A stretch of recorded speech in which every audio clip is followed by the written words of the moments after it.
Alhamdulillah, kita senantiasa memanjatkan puji dan syukur kita hanya kepada Allah Ilahi Rabbi, yang mana pada kesempatan yang sangat berbahagia ini kita masih diberikan kesempatan oleh Sang Pencipta untuk melaksanakan ibadah sebagai seorang manusia muslim, manusia yang tunduk kepada aturan Allah Subhanahu wa Ta'ala. Dan juga alhamdulillah atas izin Allah kita masih diberikan kesehatan baik lahir maupun batin di dalam melaksanakan kewajiban kita sebagai orang yang beriman, yaitu melaksanakan ibadah Jumat. Mudah-mudahan ibadah kita pada hari ini dijadikan oleh Allah Subhanahu wa Ta'ala sebagai amal soleh kita masing-masing dan mendapatkan keridhaannya yang akhirnya berbuah surga Jannatul Na'im yang seluas langit dan bumi. Ikhwatul iman, jamaah rahimahullah yang kami muliakan. Alhamdulillah, pada kesempatan hari ini saya akan membawakan tentang tema mengenai ukuran kebenaran. Kenapa tema ini sangat penting? Karena banyak di antara kita manusia yang pada zaman ini yang sudah tidak mengenal yang namanya kebenaran. Kebenaran menurut beberapa kelintir manusia atau sebagian besar manusia adalah mengikuti pikirannya sendiri, mengikuti hawa nafsunya sendiri. Ada juga yang mengatakan kebenaran itu ikut yang banyak, ikut banyaknya, ikut general, ikut pada umumnya. Ada juga yang mengatakan bahwa yang disebut dengan kebenaran itu adalah mengikuti jejak daripada nenek moyang atau tradisi orang-orang dahulu. Di dalam Al-Quran, Allah Subhanahu wa Ta'ala berfirman, tepatnya dalam surat Al-Baqarah surat 2 ayat 147. Allah Subhanahu wa Ta'ala berfirman, A'udzu billahi minasyaitonir rajim. Al-haqqu min rabbika wa la takunanna minal mumtarin. Yang artinya kebenaran itu datangnya dari pencipta kalian semua, dan janganlah kalian menjadi termasuk orang-orang yang ragu. Di dalam sejarah peradaban manusia, ketika belum diutusnya para nabi dan rasul, manusia ketika mengikuti dan mempersepsikan kebenaran dibagi menjadi 3 golongan sampai hari ini juga. Yang pertama, ada yang manusia yang menganggap yang disebut kebenaran itu adalah mengikuti kebanyakan orang. Hal ini difirmankan oleh Allah dalam surat Al-An'am surat 6 ayat 115. Allah Subhanahu wa Ta'ala berfirman, A'udzu billahi minasyaitonir rajim. Wa tamat kalimat rabbik sidqan wa adla. La mubaddila li kalimatihi wa huwas samiul alim. Yang artinya telah sempurna kalimat-kalimat Rabb, kalimat Tuhan.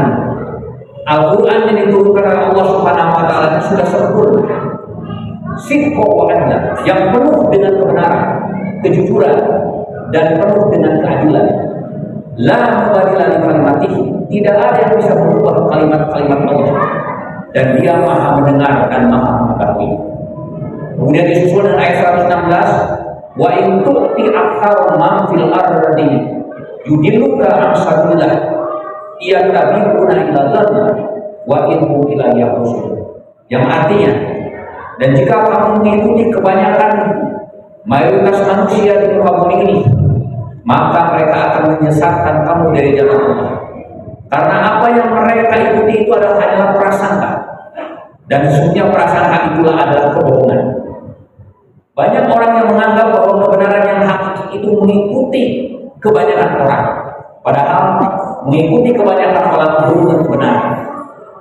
Makanya disusul dan ayat 117 yang dikatakan wa huwa a'lamu bil muhtadin wa huwa a'lamu ma yadilu an sabilihi wa huwa a'lamu bil muhtadin.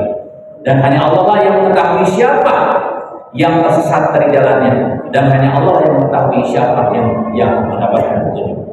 Oleh karena itu, di dalam ayat ini Allah mengingatkan kepada kita semua bahwa mengikuti mayoritas itu bukan berarti sesuatu yang benar.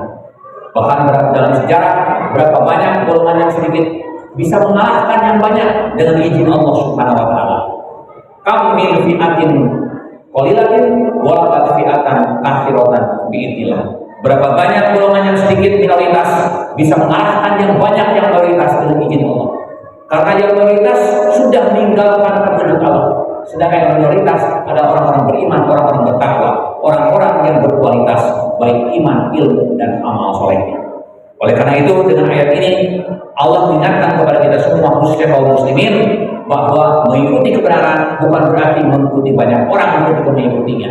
Yang banyak belum tentu benar, tapi yang justru yang kebenaran itu diukur daripada kebenaran firman Allah Subhanahu wa taala. Ini yang pertama, golongan pertama. Kemudian yang kedua, ada orang yang mengikuti kebenaran berdasarkan pendapat pribadi atau golongannya. Bukan berdasarkan kebanyakan, tapi berdasarkan pendapat pribadi atau hawa nafsunya. Hal ini difirmankan oleh Allah dalam surat 45, surat Al-Jasiyah ayat 23. Di sana Allah Subhanahu wa taala berfirman, "A'udzu billahi minasyaitonir rajim. Afara'aita man ittakhadha ilahahu hawahu wa adallahu Allahu 'ala ilmin wa khatama 'ala qalbihi wa sam'ihi wa ja'ala 'ala basarihi ghishawah faman yahdihi min ba'dillah afala tadhakkarun." Yang artinya, apa engkau tidak memperhatikan orang-orang yang menjadikan hawa nafsunya sebagai Tuhannya, sebagai ilahnya? Berapa banyak orang yang hari ini masih STMJ, sholat terus maksiat dalam. Orang-orang seperti ini bukan mengikuti Allah, bukan menyembah Allah, bukan mengabdi kepada Allah, tapi mengabdi kepada hawanya, mengabdi kepada hawa nafsu. Orang-orang seperti ini disindir oleh Allah Subhanahu wa taala dalam surat Al-Jasiyah tersebut. Dan Allah akan menutup lewat ilmunya itu. Dan Allah akan menutup pendengarannya atas ilmunya. Dan juga Allah akan menutup hatinya. Kemudian Allah menjadikan penglihatannya tutupan. Siapa yang akan memberikan hidayah setelah Allah menutup hatinya itu? Ya. Kenapa engkau tidak mengambil pelajaran? Nah, itulah orang-orang yang ketika hidup di dunia ini menganggap bahwa ketika mengatur segala sesuatu itu mengikuti pendapatnya, mengikuti hawa nafsunya. Bahkan ketika dia diberikan amanah jabatan dan kekuasaan, dia merasakan bahwa amanah jabatan dan kekuasaan itu gimana gimana dewek saja, gimana golongannya saja, gimana hawa nafsunya saja. Sehingga akhirnya ketika dia memegang jabatan dan kekuasaan itu, dia menyelewengkan jabatan dan kekuasaan itu seolah-olah ada milik pribadinya.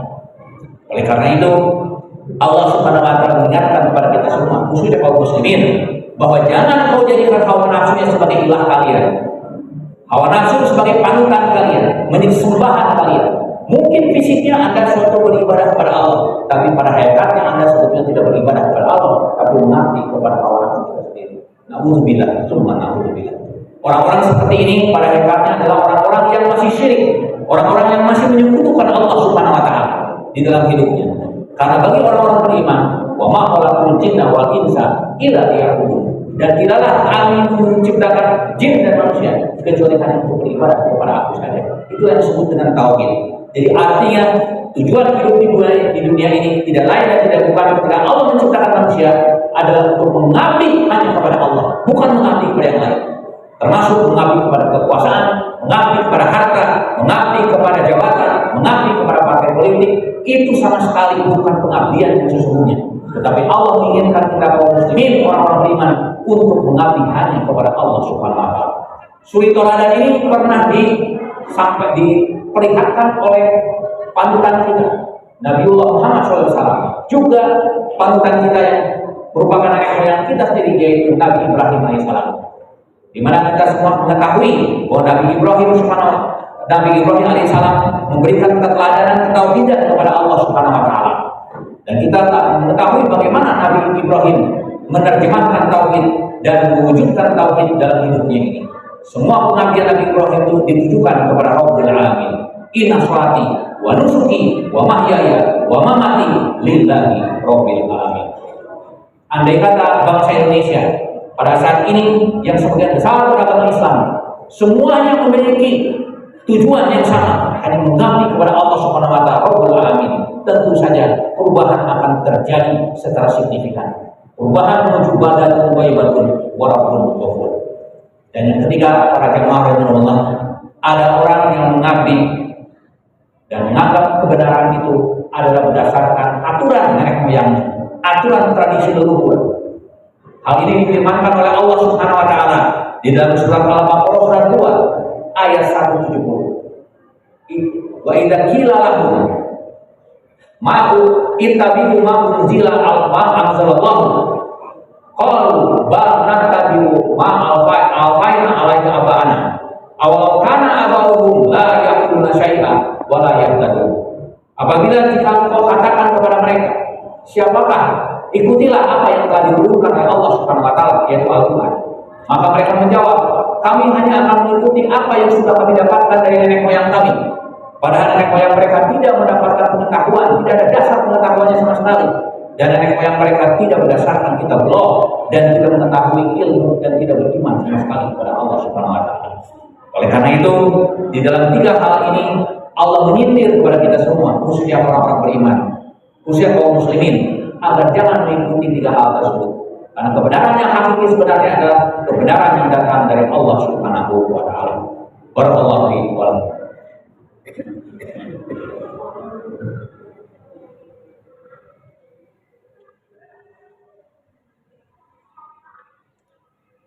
Alhamdulillahilladzi hadana li hadza wa ma kunna linahtadiya laula an hadana. Asyhadu an la ilaha illallah wahdahu la syarika lah wa asyhadu anna Muhammadan abduhu wa rasuluh. Saudara sekalian, jamaah Jumat yang dimuliakan oleh Allah Subhanahu wa taala. Kebenaran itu sama dengan hal-hal yang lain, karena segala sesuatu yang diciptakan oleh Allah memiliki ukuran. Sebagaimana firman Allah di dalam surat 54 Al-Qamar ayat 49. Allah Subhanahu wa taala berfirman, "A'udzu billahi minasyaitonir rajim. Inna kulla syai'in khalaqnahu biqadarin."